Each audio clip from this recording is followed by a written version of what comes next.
Vamos hoy, amigo oyente, a considerar la parte final de este pequeño libro de Amós. Confiamos que este haya sido un estudio de mucho provecho para usted. Para nosotros ha sido uno de los libros más emocionantes. Y quisiéramos comenzar diciendo algo que dejamos pendiente, digamos, en el capítulo 8, porque consideramos esto de suma importancia. En este capítulo se presenta la disolución y la caída permanente del Reino del Norte. La gente va a ir a la cautividad y no regresará jamás a esa tierra como la nación de Israel, es decir, como el reino del norte de Israel. Regresarán, sí, pero lo harán con las 12 tribus. En realidad, muchos de ellos regresaron con las 12 tribus. A veces hablamos de las 10 tribus perdidas, pero no están perdidas, amigo oyente, sino que han sido esparcidas a través del mundo, como veremos al entrar en el capítulo siguiente. Usted recordará que Amós dijo lo siguiente allá en los versículos 13 y 14 del capítulo 8.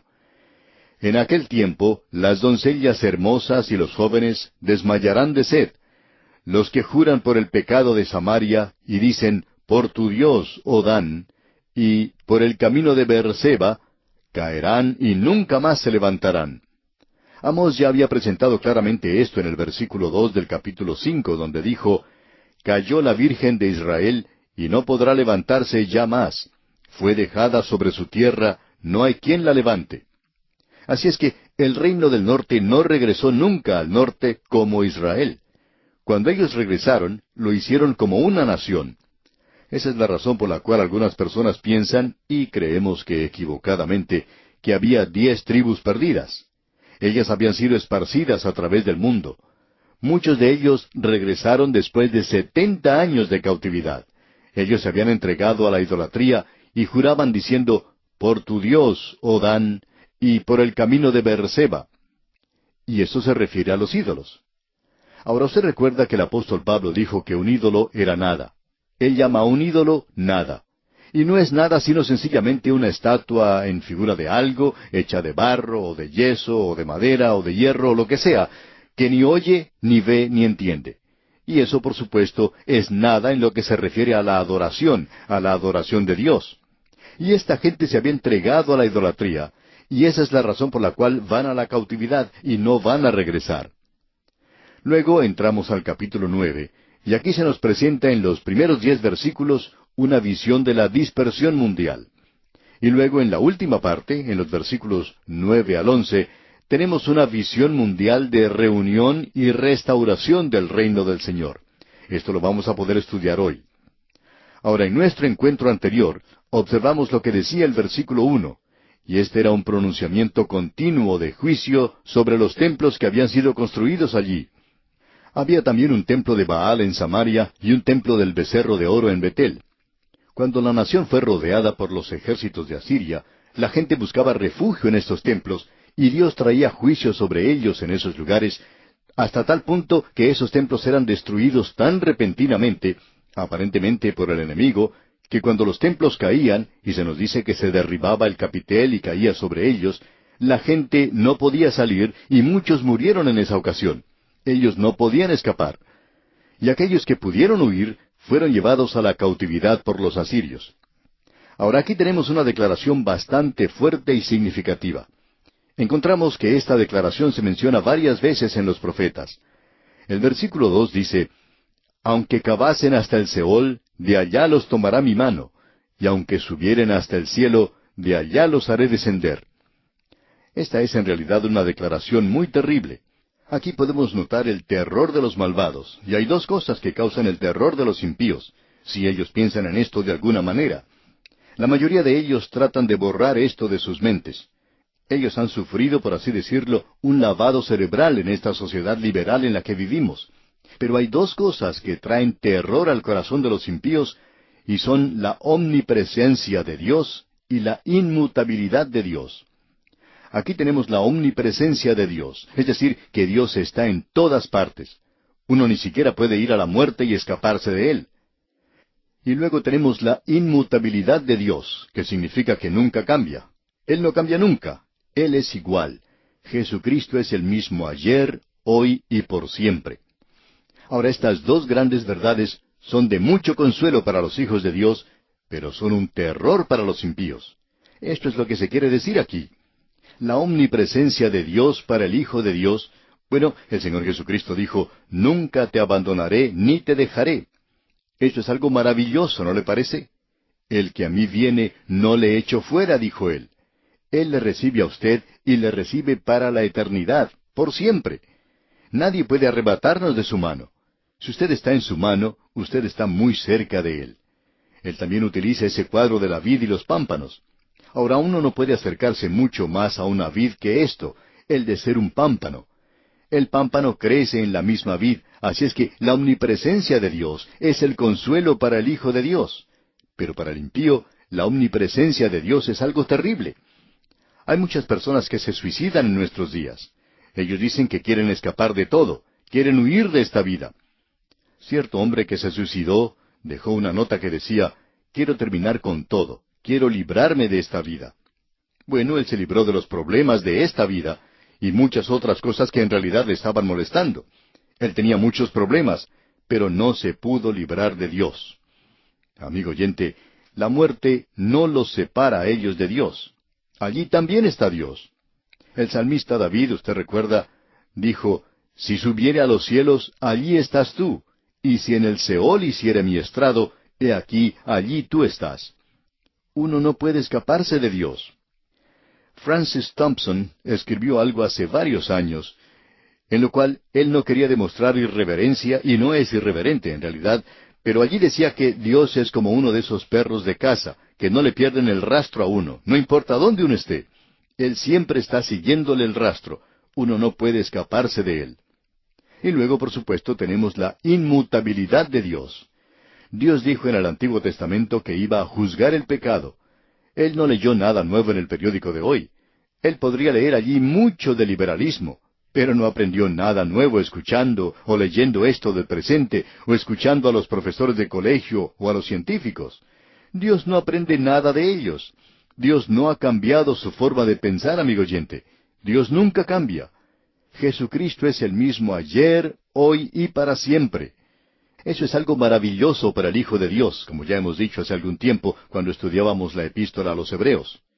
Cuán maravilloso es que el mismo que anduvo por el mar de Galilea, que demostró su gracia tan maravillosa, Él es el mismo hoy, y eso sirve de consuelo para el Hijo de Dios. Ahora en el versículo 3 de este capítulo 9 de Amós leemos, si se escondieran en la cumbre del Carmelo, allí los buscaré y los tomaré, y aunque se escondieren de delante de mis ojos en lo profundo del mar, allí mandaré a la serpiente y los morderá. En la cumbre del monte Carmelo se ha construido una ciudad, y en los lados de esa montaña se puede ver que hay cuevas. Aparentemente esta gente trataría de esconderse allí, y quizá usted puede entrar a un submarino e ir al fondo del océano, pero amigo oyente, Dios está allí también. Usted no puede escaparse de Él. Y en el versículo 4 leemos, y si fueren en cautiverio delante de sus enemigos, allí mandaré la espada, y los matará, y pondré sobre ellos mis ojos para mal y no para bien. Así es que los impíos hacen bien en temer a Dios y en tener temor del futuro. El hombre que comete suicidio, pensando que se va a librar así de sus problemas, ciertamente está entrando a otra clase de problemas. Es como saltar de la sartén al fuego. Y en el versículo 5 ahora de este capítulo 9 de Amós leemos, el Señor Jehová de los ejércitos es el que toca la tierra y se derretirá, y llorarán todos los que en ella moran, y crecerá toda como un río, y mermará luego como el río de Egipto. No creemos que usted pueda pasar por esa tierra sin darse cuenta que la tierra donde fluía leche y miel, aun con toda la irrigación que se está haciendo en el presente, no es hoy una tierra de leche y miel. Está muy lejos de ser eso. Sobre esa tierra ha caído el juicio de Dios. Cierto matrimonio judío quería radicarse en Israel, y fueron a una de esas ciudades para comprar un apartamento para poder jubilarse allí permanentemente. Pero ellos pensaban que solamente podrían pasar una parte del tiempo en ese lugar. El hombre decía que aunque habían comprado ese apartamento y que querían ayudar a la gente, a su propia gente en esa tierra, nunca esperaban utilizarlo, porque no creían que esa era la tierra que la Biblia dice que es. Y no lo es en realidad. Pero por supuesto, él no había leído en cuanto al juicio sobre la tierra que se menciona aquí en el libro de Amós. Ahora el versículo 6 de este capítulo 9 de Amós dice, Él edificó en el cielo sus cámaras, y ha establecido su expansión sobre la tierra. Él llama las aguas del mar, y sobre la faz de la tierra las derrama. Jehová es su nombre. ¿Y quién va a hacer eso? Bueno, amigo oyente, vamos a decirle quién lo va a hacer. Es el Creador, el Dios omnipotente. Él no solo es el Dios omnipresente, sino que también es el Dios omnipotente. Y no solo eso, pero cuando uno sigue leyendo, uno tiene la impresión de que el escritor está tratando de decir que todo en la naturaleza obedece a Dios. Lo único en la creación de Dios que no le obedece es el hombre, ese pequeño hombre. Imagínese, este pequeño hombre. Más allá tenemos al sol, la luna y esas grandes y tremendas galaxias. Y todo eso, toda esta creación está obedeciendo a Dios. Estas cosas tan grandes le obedecen, y ellas tienen ciertas leyes que seguir. Pero el pequeño hombre, ese hombrecito tan pequeño, se rebela contra Dios. Ahora, en el versículo 7 tenemos una declaración bastante extraña de la Biblia, algo realmente maravilloso. Allí dice, «Hijos de Israel, ¿no me sois vosotros como hijos de etíopes?, dice Jehová. ¿No hice yo subir a Israel de la tierra de Egipto, y a los filisteos de Caftor, y de Kir a los arameos?» Dios quería hacerles ver cuánto les amaba. Y entonces les dice, «Yo les amo a ustedes tanto como amo a los etíopes». Hace muchos años ya, Mussolini se apoderó de Etiopía, y por supuesto su control de esa tierra no fue algo permanente. Pero es algo muy interesante, aunque no podemos entrar en detalle sobre las profecías en cuanto a Etiopía, pero es sorprendente el lugar o la parte que Etiopía tiene en el programa de Dios para el futuro. Creemos que la mayoría de nosotros pensamos que no es de mucha importancia, pero Dios dice que es de mucha importancia para Él. Ahora, en el versículo 8 de este capítulo 9 de Amós leemos, «He aquí los ojos de Jehová el Señor están contra el reino pecador, y yo lo asolaré de la faz de la tierra, mas no destruiré del todo la casa de Jacob, dice Jehová». Dios dice que la nación se ha acabado ya, pero que el pueblo no. Dios dice que no los destruirá. Y en el versículo 9 continúa diciendo, «Porque he aquí yo mandaré, y haré que la casa de Israel sea zarandeada entre todas las naciones, como se zarandea el grano en una criba, y no cae un granito en la tierra». Si usted quiere saber en realidad dónde se encuentran las 10 tribus perdidas en el presente, debemos informarle, amigo oyente, que se encuentran esparcidas a través de todo el mundo, y que ellas no están perdidas en lo que se refiere a Dios. Dios dice que Él no perderá a ninguno de ellos. Y en el versículo 10 continúa diciendo, «A espada morirán todos los pecadores de mi pueblo que dicen, no se acercará ni nos alcanzará el mal». ¿Qué es lo que se dice en cuanto a los pecadores? Que ellos van a morir. Dios juzgará a quienes no se vuelvan a Él. Y uno tiene la misma analogía en la iglesia en el día de hoy. No todos los miembros de la iglesia son salvos. Y espero que usted esté de acuerdo con eso, amigo oyente. Si usted ha observado las iglesias, se dará cuenta fácilmente que no todos son miembros salvos. Pero esta gente es miembro de la iglesia. Y el apóstol Pablo dice que no todo Israel es Israel. No todo, solamente las personas individualmente lo son. Llegamos ahora a una parte maravillosa en este libro, es decir, una parte optimista. Ya hemos pasado la época de juicio, de la gran tribulación. Escucha ahora lo que dice el versículo 11 de este capítulo 9 de Amós. «En aquel día yo levantaré el tabernáculo caído de David, y cerraré sus portillos, y levantaré sus ruinas, y lo edificaré como en el tiempo pasado». Si usted quiere seguir esto, puede ver lo que dice Santiago allá en el capítulo 15 de los Hechos. Él cita esto, y él dice que Dios hoy está llamando a un pueblo para sí de entre los gentiles, para su nombre.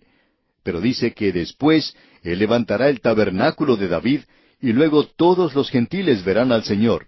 Es decir, que Él está hablando del reino, algo que está aún en el futuro. Luego en el versículo 12 leemos, «Para que aquellos sobre los cuales es invocado mi nombre posean el resto de Edom, y a todas las naciones, dice Jehová, que hace esto». Hay muchas naciones que van a entrar en el milenio. Y en el versículo 13 continuamos leyendo, «He aquí vienen días, dice Jehová, en el que ara alcanzará al segador, y el pisador de las uvas al que lleve la simiente, y los montes destilarán mosto, y todos los collados se derretirán». Ya hemos dicho esto antes, y aquí tenemos pruebas de ello. que cuando la gente está siendo bendecida, toda la tierra es bendecida. Y cuando la tierra es bendecida, la gente también está siendo bendecida. Esa tierra y esa gente pertenecen una a la otra. Y uno no puede separarlas. Dios dice de una manera muy clara que cuando Él los haga regresar a su tierra, esa tierra será nuevamente la tierra donde fluya leche y miel. Y eso no está ocurriendo en el presente. Así es que, aunque algunos han regresado en el presente a la tierra, no han regresado aún a Dios. El versículo 14 de este capítulo 9 de Amós nos dice, «Y traeré del cautiverio a mi pueblo Israel, y edificarán ellos las ciudades asoladas, y las habitarán. Plantarán viñas, y beberán el vino de ellas, y harán huertos, y comerán el fruto de ellos». Dios va a restaurarlos a la tierra, pero no como una nación separada de la nación de Judá. Ellos están juntos, y creemos que están mezclados en todo el mundo en el presente. Esa idea tan popular de que Gran Bretaña y los Estados Unidos son las 10 tribus perdidas es una total contradicción a la palabra de Dios. Dios dice, «Haré que la casa de Israel sea zarandeada entre todas las naciones». ¿Ha hecho Él esto o no lo ha hecho? Bueno, si fuera solamente Inglaterra y los Estados Unidos, las 10 tribus entonces no estarían en todas partes del mundo. Y por cierto que hay muchos radicados en los Estados Unidos y Gran Bretaña, pero no son las 10 tribus perdidas. Las 10 tribus perdidas han sido zarandeadas, pero van a regresar. Y los versículos 14 y 15 dicen, «Y traeré del cautiverio a mi pueblo Israel, y edificarán ellos las ciudades asoladas, y las habitarán. Plantarán viñas, y beberán el vino de ellas, y harán huertos, y comerán el fruto de ellos. Pues los plantaré sobre su tierra, y nunca más serán arrancados de su tierra que yo les di, ha dicho Jehová, Dios tuyo». Estas son las cosas que Dios ha dicho que Él va a hacer. Él va a restaurar la dinastía de David. ¿Quién cree usted que será el rey? Pues el hijo de David, llamado Jesús, nacido en Belén de la casa y del linaje de David, Él va a reinar. Usted podrá observar que Israel ocupará su lugar en las naciones del mundo.